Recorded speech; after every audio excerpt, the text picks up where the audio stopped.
আচ্ছা, কোনো সংখ্যা শেষে 2, 4, 6, 8, 0 থাকলে জোড় সংখ্যা বা জোড় সংখ্যার প্যাটার্ন। আর কোনো সংখ্যা শেষে 1, 3, 5, 7, 9 থাকলে বিজোড় সংখ্যা বা বিজোড় সংখ্যার প্যাটার্ন।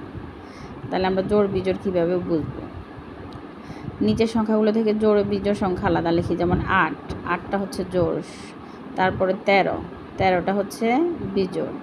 যেহেতু আমরা এখানে একটু সাজায় লিখছি আর কি, 8, 8-এর পরে 16, 18, 20, 24 একটু সাজায় লিখছি আর কি জোড় সংখ্যাগুলো।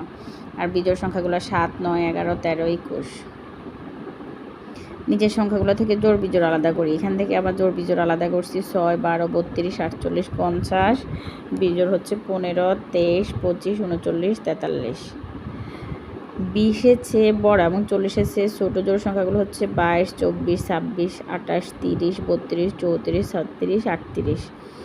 25-এর চেয়ে বড় 50-এর চেয়ে ছোটো বিজোড় সংখ্যা 27 থেকে শুরু হয়ে 27, 29, 31, 33, 35, 37, 39, 41, 43, 45, 47, 49।